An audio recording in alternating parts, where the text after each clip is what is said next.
તથા તત્ર ભક્ત્યાદિકમ રજેત. જ્યાં ભગવાનની કથા હોય ત્યાં ભક્તિ હોય, ને ભક્તિ હોય ને ભગવાન હોય ને પ્રિય છે.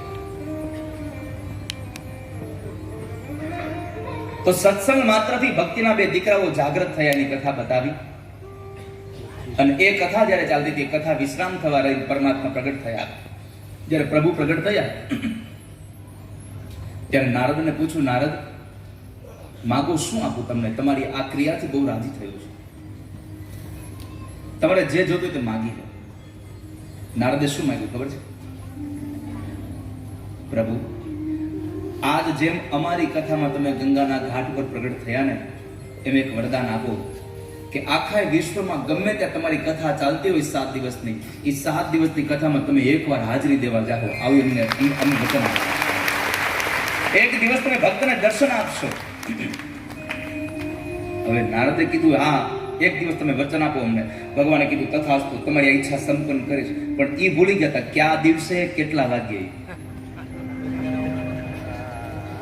તમારે લોકોને એક ચિંતા થઈ કે 7 દિવસમાં ભગવાન અહીંયા આવવાના છે, પાક્કું છે, પણ કયા દિવસે આવશે નક્કી નથી. કેટલા વાગ્યા? કથાના શરૂઆતમાં આવીને વ્યા જાય, તો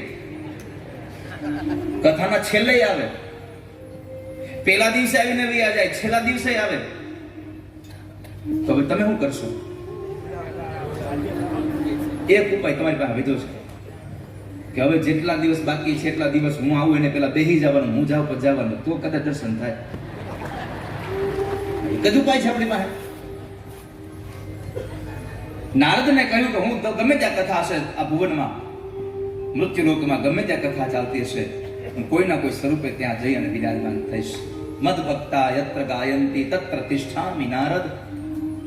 હું ત્યાં વિરાજમાન થઈશ. ભક્તિના દીકરાઓને જે ગાયડા એની કથા બતાવી. ત્યાર પછી સનત કુમારોએ નારદને કથા સંભળાવતા શૌનકોએ સુત નામના મહાપ્રાણને પ્રશ્ન કર્યો, બાપજી અમારો એક પ્રશ્ન છે. શું છે? બોલો. તમે કહ્યું કે આ કથા માણસ માત્રને મુક્તિ દેનારી છે, તો મારી પ્રાર્થના છે, તમે એવું કહ્યું હતું કે જે માણસે પાપ કર્મમાં પાછળવાળું ન જોયું હોય એવા માણસને કથા મોક્ષ ગતિ અપાવે છે. તો કોઈ પાપી માણસે પાપ કર્મમાં પાછળવાળું ન જોયું હોય અને એવા માણસને કથાએ મુક્તિ અપાવી હોય એવી કોઈ ઘટના ખરી? હા છે ને.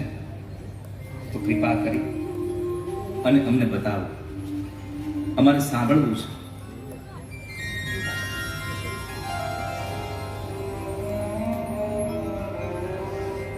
અત્ર તે કીર્તયસ્યામ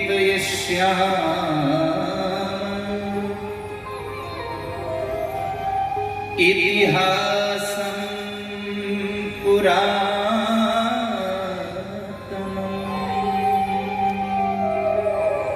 યત્ર શ્રવણમાત્રેણ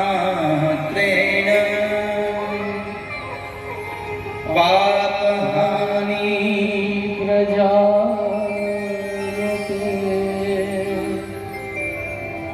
મહારાજ,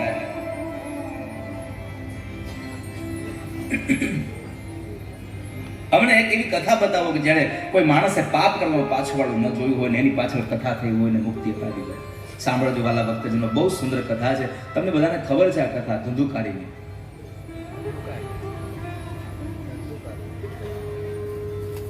તુંગભદ્રા તટે પૂર્વમ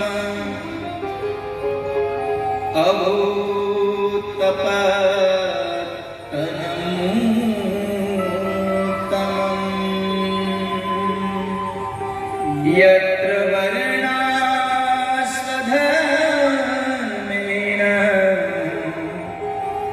સત્ય સત્કર્મત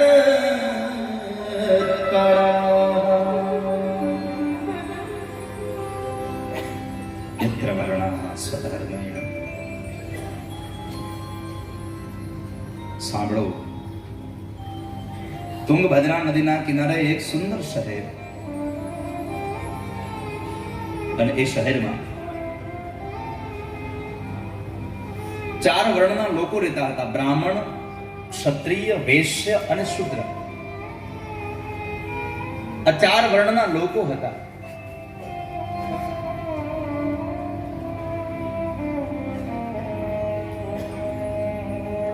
એમાં એક બ્રાહ્મણ હતો, પોતાના કર્મની અંદર તત્પર, સત્ય સત્કર્મ તત્પરાહ.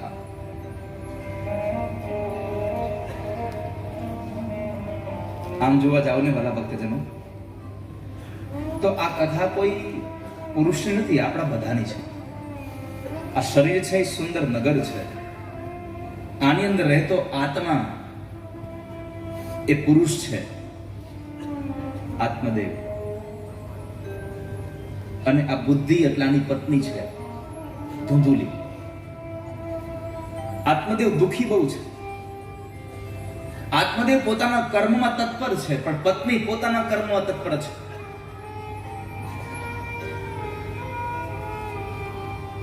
લોક વાર્તા ક્રૂરા પ્રાયશો બહુજલ્પિકા સુરાચ ગ્રહ કૃત્યેષુ કૃપણા કલહ પ્રિયા.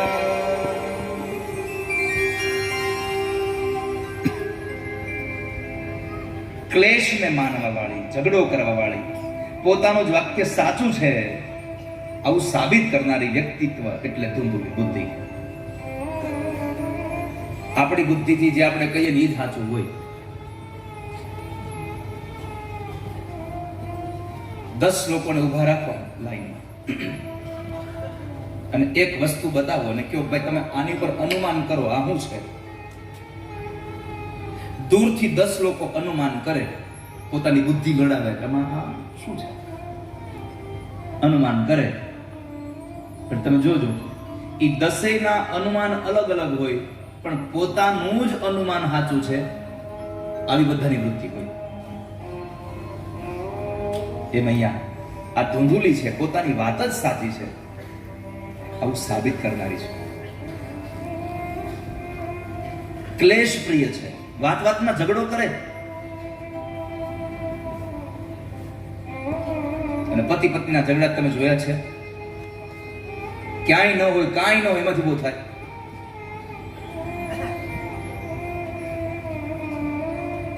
કલહ પ્રિય.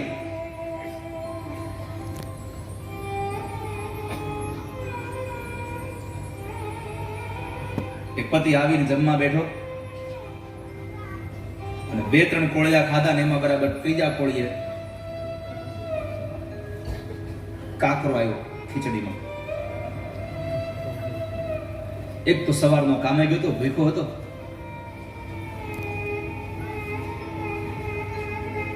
એટલો ક્રોધ આવ્યો પતિને, બોલ્યો, એલી ભગવાને તને આખો આ કપાળમાં 2 નથી આપી? એક તો હવારના કામે ગયા હોય, સાંજે આવીને જમવા બે ત્યાં આ ખીચડીમાં કાકરા આવે. આંધળી છો તને કાકરા નથી દેખાતા? આ સમય પત્ની શું કેવું જોઈએ કે હવે જોઈને કરીશું, આગળ પર ધ્યાન રાખીશું.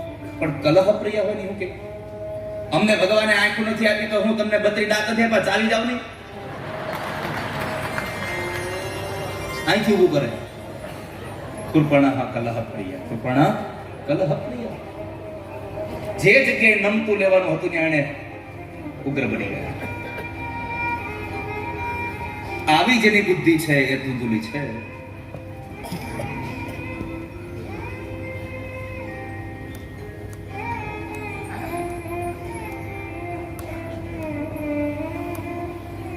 આત્મદેવ દુઃખી છે, કારણ ધુંધુલી નામની પત્ની દ્વારા એને એક દીકરો ન થયો. અને વાલા વૈષ્ણવો, જ્યાં સુધી આ આત્મારૂપી પુરુષને આ બુદ્ધિરૂપી સ્ત્રી દ્વારા વિવેક નામના દીકરાનો જન્મ નહીં થાય ત્યાં સુધી આ આત્મદેવ કોઈ દી સુખી નહીં થાય. પૈસો તમે ગમે તેટલો કમાઈ આવશો, યાદ રાખજો, પૈસો ગમે તેટલો તમે કમાઈ આવશો, પણ જ્યાં સુધી તમારા જીવનમાં વિવેકનો પ્રાદુર્ભાવ નહીં થાય ત્યાં સુધી તમને પૈસો સુખ આપશે નહીં.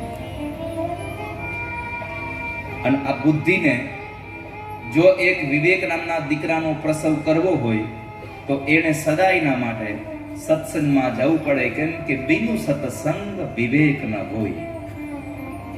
સત્સંગ વગર તમને વિવેક ન મળે, પણ સત્સંગ મળે તો રામ કૃપા વગર ન મળે. રામ કૃપા બિનુ સુલભ ન સો. પ્રભુની કૃપા વગર તમને સત્સંગ ન મળે.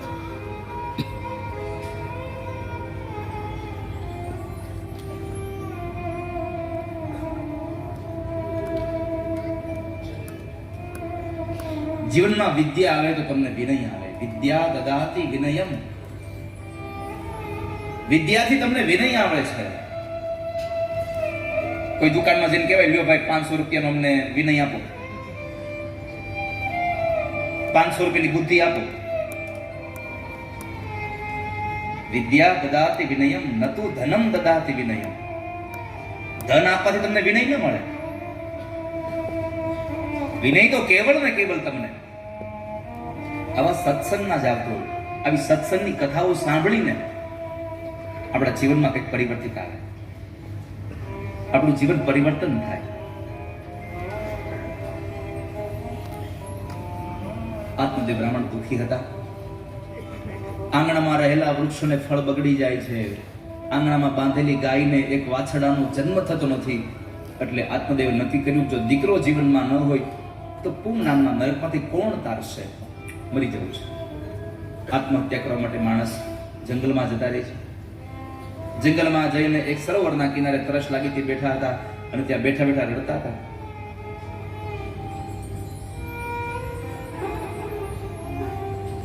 કથમ રોદિષ્વે પ્રત્વમ કાતે ચિંતા બલીયસ્ય વદત્વમ સત્વરમ મહ્યમ સ્વસ્ય દુઃખસ્ય કારણમ. મને બતાવો તમારા દુઃખનું કારણ શું છે? એક સાધુ મળ્યા છે. શું થયું તમને? શા માટે રડો છો? શા માટે તમારે મરી જવું છે? આત્મદેવ વાત કરી કે મારે મહારાજ દીકરો નથી, દીકરા વગરનું જીવન જીવિત કરું શું? મારે મરી જવું છે. અરે ભાઈ, મંચા જ્ઞાન પ્રજા રૂપમ બલિષ્ઠો કર્મણ હા ગતિ. આ દીકરાનું ભૂત ઉતારી દો. આ સંસારમાં કોઈ કોઈનું છે નહીં. તમે હું કામે આવી માયા જળમાં પડવું છે. દીકરો નથી તો ભગવાનની કૃપા સમજી અને ભગવાનનું ભજન કરો. આત્મદેવ કહે છે, મહારાજ અમે રહ્યા સંસારી, તમે રહ્યા સંન્યાસી. સંન્યાસીને સંસારીના દુઃખની ખબર ન હોય. અમારે દીકરો ન હોય તો શું કરીએ જીવન? અમારું શ્રાદ્ધ કોણ કરશે? અને વાતે સાચી છે, શ્રાદ્ધ કર્મ ન થાય ત્યાં સુધી ક્યારેય આપણને મુક્તિ ન મળે. તો હવે શ્રાદ્ધ કર્મ કરવાની વાત આવી તો દીકરા લોટના પિંડ મૂકે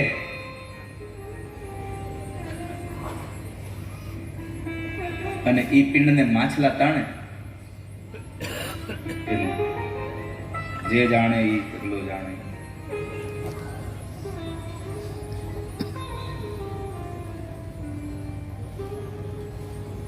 કિનારા પર તમે પિંડ મૂકી દો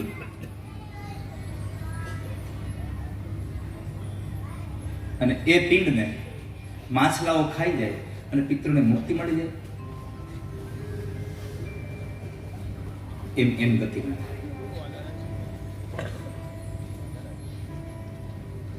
તમારે જો મુક્તિ મેળવવી હોય તો દીકરાઓ પિંડદાન કરે એવી નઠારી આશા લઈને મરવું એના કરતા તમે તમારી જાતે પિંડદાન કરી લો.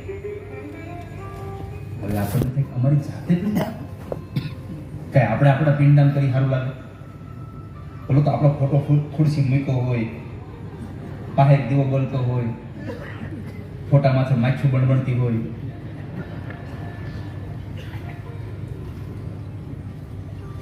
એક બાજુ ગોરબાપા આમ વિધિ કરાવતા હોય, મોટા ભાઈ કર્મકાંડ કરતા હોય, નાનો ભાઈ કર્મકાંડ ઓછું જાણતો હોય, મોટા ભાઈ ગામે લઈ ગયા હોય, નાના ભાઈ લઈ આવે, તમે મારા બાપુજીનું પિંડદાન કરાવો. ઓલાને કઈ આવડતું હોય નહીં.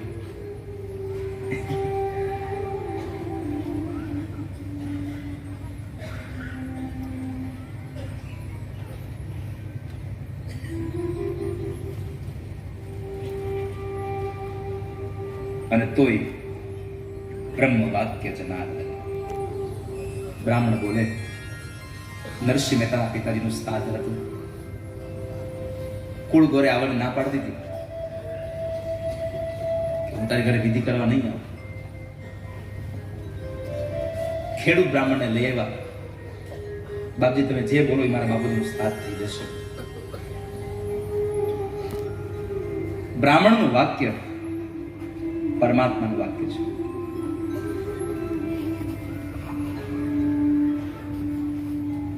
તો દીકરાઓ પિંડદાન કરે એના કરતા મારે તમને એટલી પ્રાર્થના કરવી છે કે ભગવાને આપણને આપેલો આ પંચ મહાભૂતનો પિંડ ઠાકોરજીની સેવામાં લગાડી દેજો ને, તો તમે મર્યા પછી પિંડદાન નહીં થાય ને તો તમારું જાતે પિંડદાન થઈ ગયું છે. તમે તમારી જાતે જ ઠાકોરજીની સેવામાં પિંડદાન આ સેવામાં આને વાપરી લો. આવી કથા હોય, આવી કથામાં ખાલી આપણે કથા સાંભળી આવીએ અને બેહી જાય કથામાં, એ જેટલો તમારો ઉદ્ધાર કરશે ને એના કરતા જે જગ્યાએ કથા ચાલે છે એ જગ્યાએ કથાનો સમય 2:30 વાગ્યાનો છે, આપણે 12 વાગે બેહવા માટે અહીંયા આવી જઈએ છીએ, તો એના બદલે 11 વાગે આવી જઈએ અને 11 વાગે આવી કથા મંડપની સફાઈ કરીએ ને તો એનાથી મોટું પિંડદાન સંસારમાં કઈ નથી. જે જગ્યાએ ભગવાનના ભક્તો બેસવાના છે, જે જગ્યાએ પરમાત્માની કથા સંભળાવવાની છે, એ જગ્યાને ચોખ્ખી કરવી એ પણ બહુ મોટું પિંડદાન તમારું પોતાનું જાતે કરી રહ્યા છો. પણ આપણે તો પિંડદાન એટલે ઓલા લોટના લાડવા લાવે, એ પિંડદાન નથી. એ તો શાસ્ત્રાર્થ વિધિ છે. સાચું પિંડદાન તો તમારી જાતે કરી જાઓ. અત્યારે લોકો જુઓ જીવતું જગત્યું કરે છે. જીવતા જગત્યનો અર્થ ખબર છે? તમારી જાતે તમે પિંડદાન જોઈને જાઓ. જે માણસ મરી જાય પછી જે વિધિ થાય ને, એ માણસ જીવતો હોય એ પોતે જ પોતે વિધિ કરતો, એને જીવતું જગત્યું કહેવાય. પણ જીવતા જગત્યા પછી તમારે કેટલાય નિયમો પાળવાના હોય ખબર છે? ગામત્રે ન જવાનું હોય, મીઠાઈઓ ન ખાવાની હોય, કારણ કે મરી ગયેલો માણસ કોઈ દી કઈ ખાય? પિંડદાન તો થઈ ગયું છે, પછી તો એક જ વાત હોય, બસ કેવલ પ્રભુનું સ્મરણ કરવું, જેટલી આવડતા બાકી છે એમાં. अगर ये वीडियो आपको पसंद आए तो लाइक करें और शेयर करना मत भूलिए. सब्सक्राइब करें लक्ष्य टीवी चैनल को और बेल आइकॉन पर क्लिक करना मत भूलिए. ये वीडियो आपको पसंद आया हो तो लाइक करें और शेयर करना मत भूलिए.